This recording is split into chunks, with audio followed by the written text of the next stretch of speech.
करने वाला doctor APJ Abdul Kalam, and he was product of any kind of Muslim institutions. वो किसी धार्मिक मदरसे से पढ़कर बेसिक बुनियादी तालीम उन्होंने हासिल की थी। इसीलिए इन मदरसों से नफरत नहीं होनी चाहिए।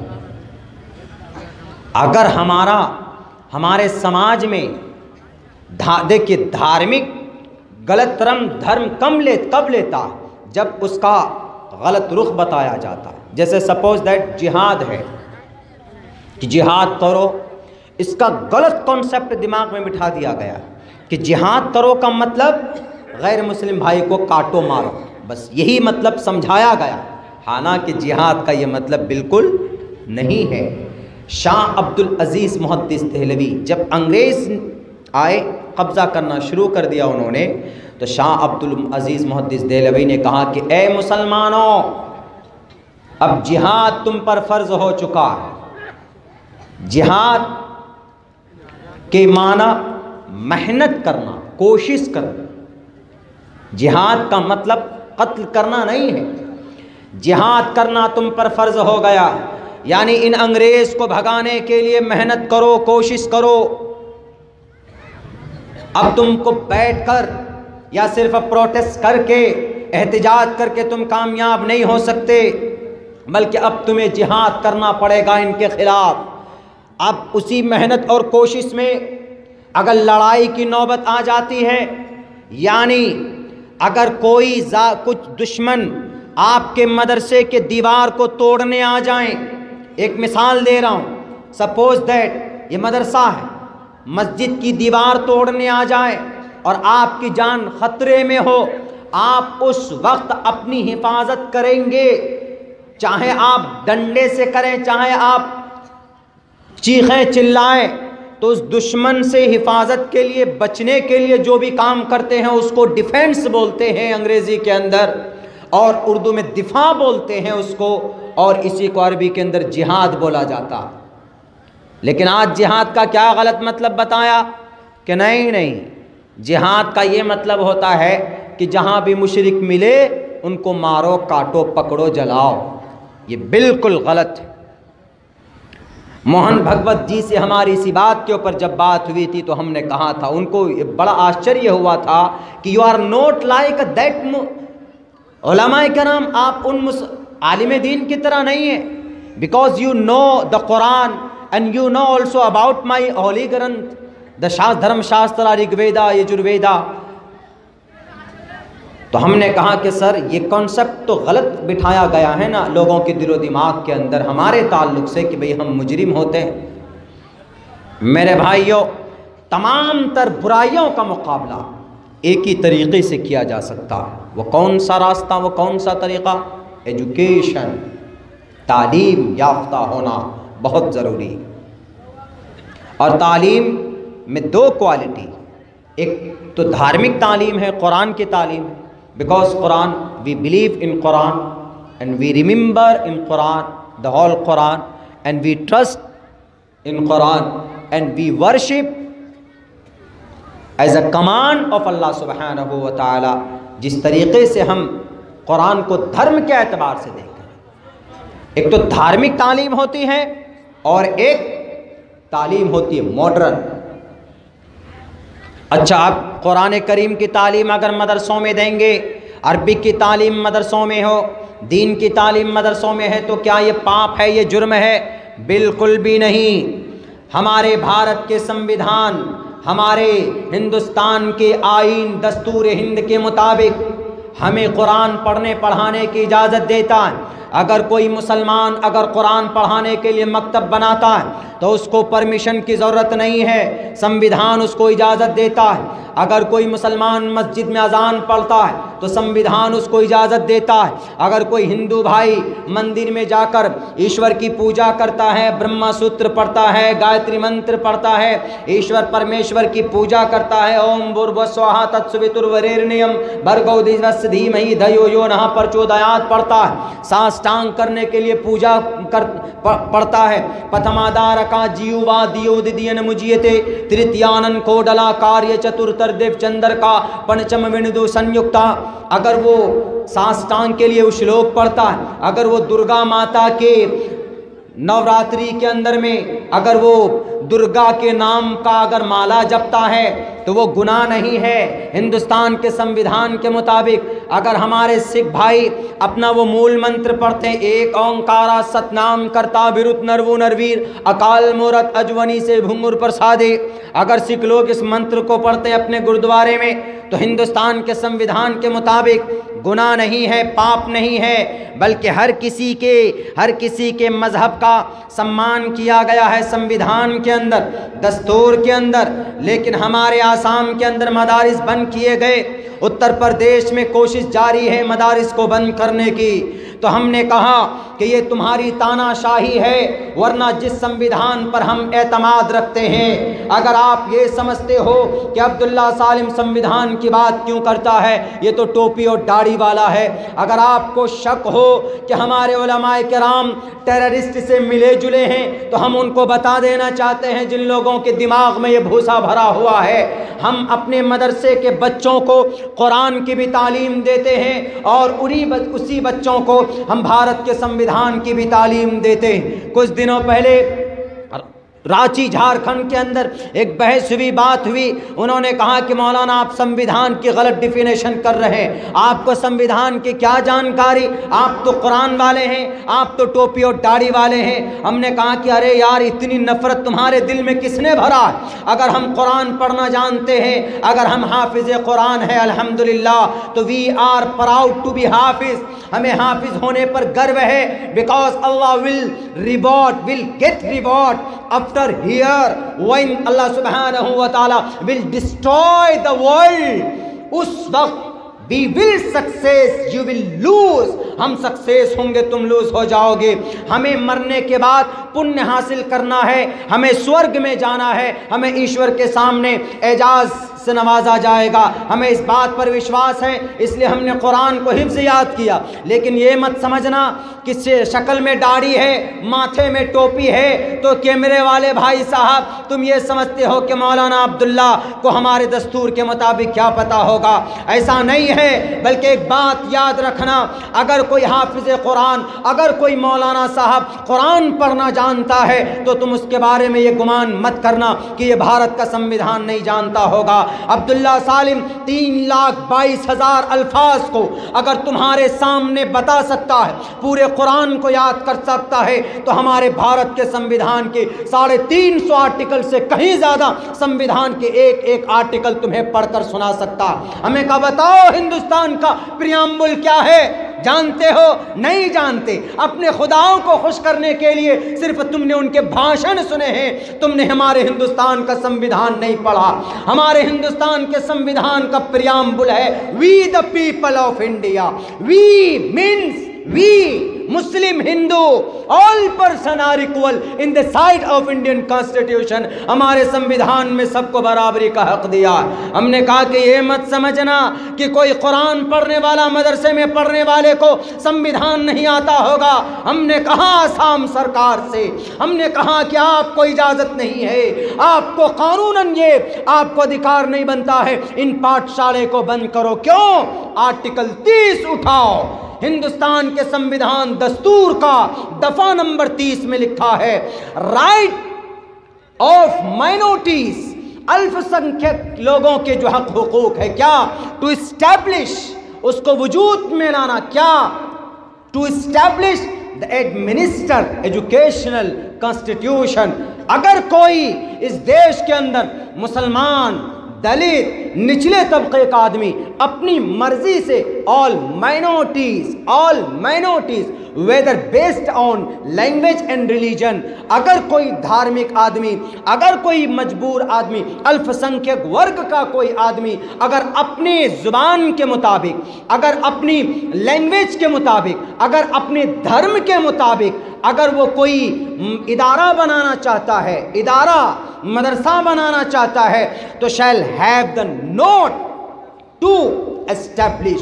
किसी भी गवर्नमेंट को जायज़ नहीं, इजाज़त नहीं है कि उसको मना करे, डिस्क्रिमिनेट डिस्क्रिमिनेट, भेदभाव करने की परमिशन बिल्कुल नहीं है, बल्कि कहा गया to establish, administer educational institutions on their choice. ये वर्ड है, ऑन देयर चॉइस। वो अपनी मर्जी से, वो अपनी पसंद से मकतब चला सकते हैं, वो अपनी मर्जी से मदरसा चला सकते हैं। उठाओ असम गवर्नमेंट में बैठने वाले शराबी और कबाबी और कुर्सी पर राज करने वालों, अगर वाकईतन तुम इस देश के सच्चे वफादार नेता हो, अगर आता है आपको एक दो वर्ड, तो उठाओ हमारे भारत के संविधान का आर्टिकल नंबर 30। उसके अंदर क्या लिखा गया है साफ लफ्जों में, to establish, administer educational institutions on their choice, अपनी पसंद से, और इसमें गवर्नमेंट को इंटरफेयर करने की कोई गुंजाइश नहीं है।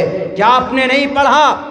आपको पढ़ना चाहिए, आपको पढ़ना चाहिए उसको, सिर्फ दुश्मनी और अदावत की बुनियाद। इसीलिए मैं कहता हूं आने वाली नस्ल जो हमारी होगी, हिंदू भाइयों से भी मैं कहता हूं, हम मुस्लिम भाइयों से भी कहते हैं कि हमारी जो आने वाली नस्ल है उनको तालीम दीजिए, आप कुरान की भी तालीम दीजिए, उसके साथ साथ में एकेडमिक क्वालिफिकेशन भी दीजिए। कम से कम अपने बच्चों को ग्रेजुएशन बनाइए। मुझे बड़ा दुख हुआ जब मैं वहाँ सड़क से इधर आया। हम कहाँ जी रहे हैं? हमारे जितने भी पूर्वज नेता गुजरे हैं, मैं उनसे इज्जत के साथ, अदब के साथ एक गुजारिश करके जाता हूँ। मैं भी आप ही के बिहार का एक बेटा हूँ, जो कि हाट अररिया डिस्ट्रिक्ट के अंदर मेरा घर है। अभी तक ये ग्रामीण क्षेत्र की सड़कें नहीं बनी।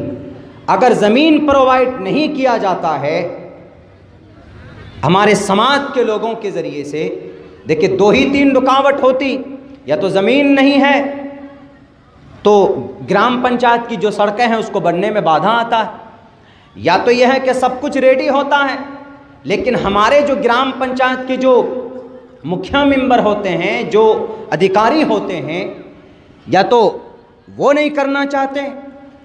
मैं इसीलिए गुजारिश करता हूँ दोनों से, जनता से भी करता हूँ और जो यहाँ जिम्मेदार है उनसे भी करता हूँ कि खुदारा ये सब जितनी भी सड़कें हैं ये सब बनवाइए। आप कहते हैं कि मौलाना अब्दुल्ला साहब जलसे की मंच से सियासी बात करते हैं। एक बात बता देते हैं, सियासत इस्लाम का हिस्सा है और इस्लाह मुआशरा के अंदर ये बातें आती है। समाज की डेवलप और तरक्की के लिए हर फर्द जिम्मेदार होता है। आप सिर्फ ये कहेंगे कि नहीं मुखिया जी जिम्मेदार है, आप कहेंगे कि नहीं मेंबर साहब ही जिम्मेदार है, कुछ ना कुछ आप भी जिम्मेदार।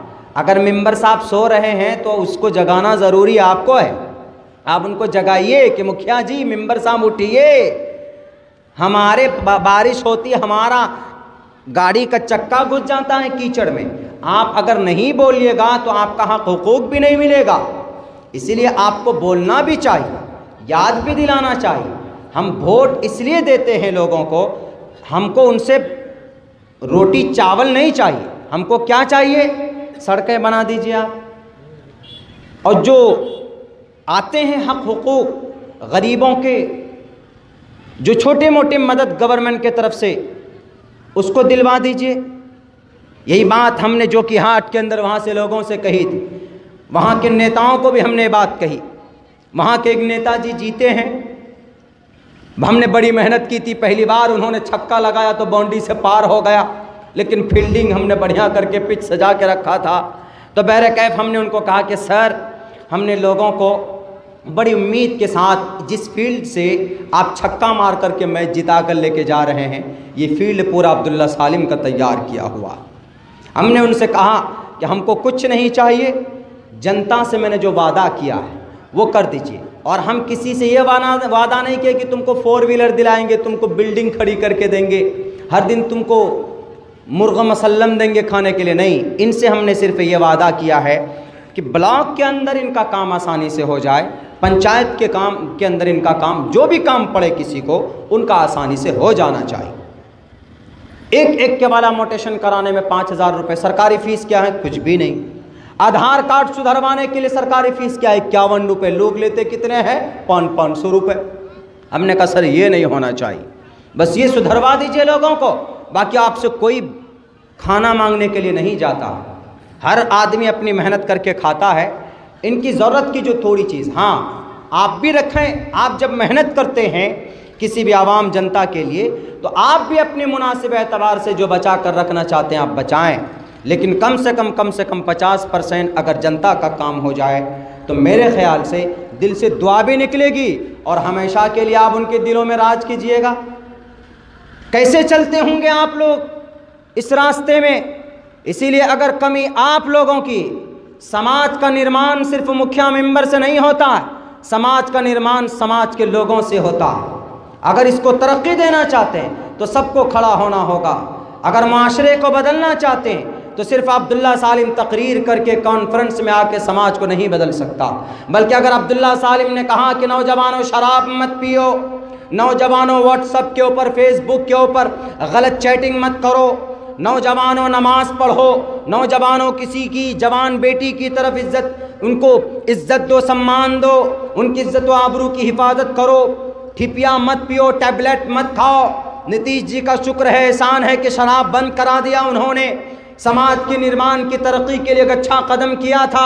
लेकिन आज कुछ अंदर में से लोग घुसे हुए कि जो थैली पहले 20 रुपए की मिलती थी अभी डायरेक्ट 200 रुपए की वो थैली मिलती, और उसका अंदर से सप्लाई तकरीबन वही लोग करते हैं जो पकड़ते भी हैं और सप्लाई भी करते हैं। लेकिन नौजवानों, मैं कहाँ करता हूँ, अगर मैंने कहा है कि सूद खाना हराम है तो जो लोग समाज में सूद खाते हैं उनको अपने हाथों को रोकना चाहिए।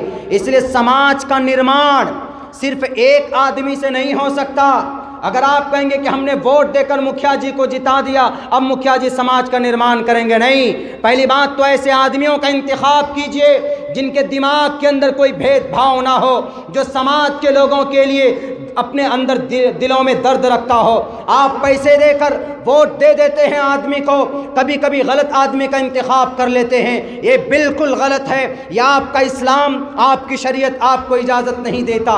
500 रुपये में अपने ईमान को बेचते हो। याद करो उस वक्त को जब बिलाल हबशी के जिस्म में सुराख किया गया था, उनको कहा था उनके सरदार ने कि मैं तुझे माफ़ कर दूंगा, मैं तुझे आज़ाद कर दूंगा, तुम सिर्फ एक बार बोल दो कि मोहम्मद इब्न अब्दुल्लाह को we don't follow, we don't accept as a last messenger of the last prophet Muhammad sallallahu alaihi wasallam. You have to, you must to deny. आप इनकार कर दो।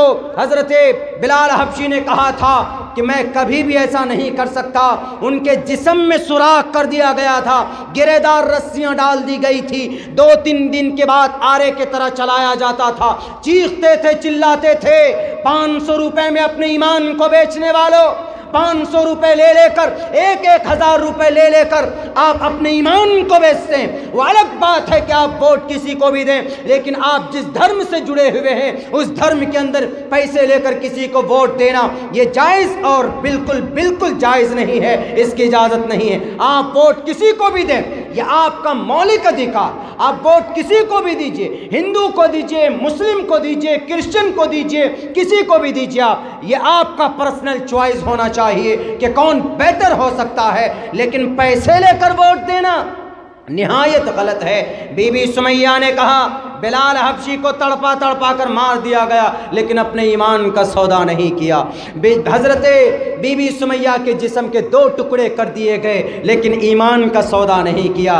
हजरत अम्मारा के सर से पैर तक 90 जख्म आए थे लोगों, 90 जख्म, ईमान का सौदा नहीं किया था। हजरत बशीर इब्न जिंदल के को घसीटा गया था, ईमान का सौदा नहीं किया था।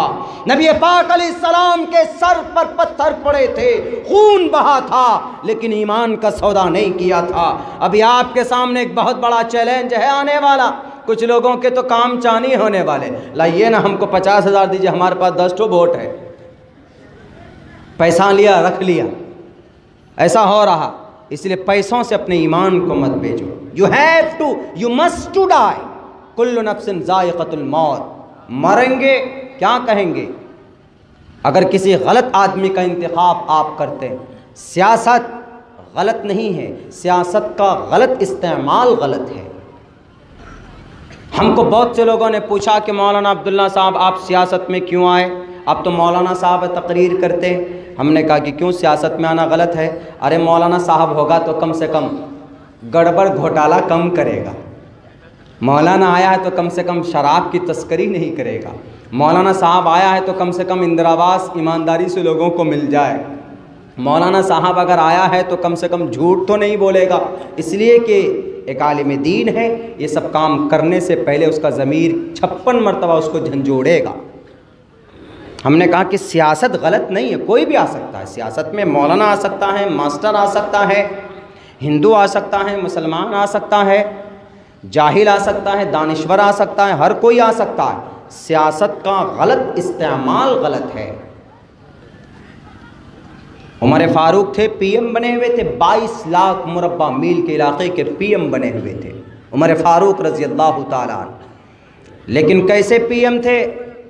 10 लाख का सूट नहीं पहनते थे वो, बल्कि ऐसे पीएम थे, रात को ठंड पड़ती थी, जाते थे, घूमते थे गांव समाज में कि किस घर के अंदर चूल्हा नहीं जला है, कौन रो रहा है, किसके घर में बच्चे बिलक रहे हैं, जा जाकर ढूंढते थे और चुपके से मुंह छुपा छुपा करके ताउन करते थे कि ये लो। किसी ने देख लिया, पूछा कि Umar Farooq you are the present, you are a prime minister of 22 lakh मुरब्बा मील इलाका। आप 22 लाख मुरब्बा मील इलाके का पीएम हैं और आप इस हालत में, ना बॉडीगार्ड ना शॉडीगार्ड, कुछ नहीं।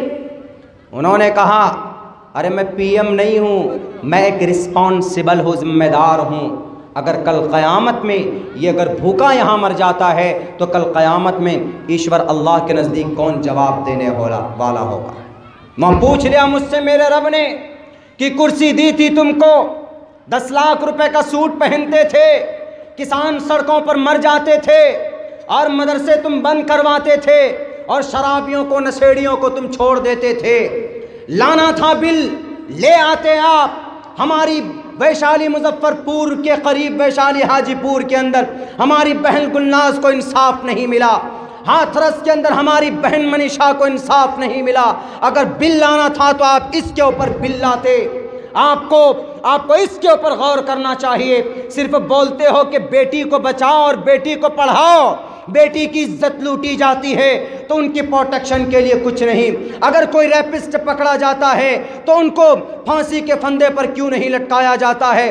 निर्भया का मामला सामने आया सन 2012 के अंदर और उनके मुजरिमीन को अभी फांसी मिली है। क्यों इतना टाइम क्यों लगता है?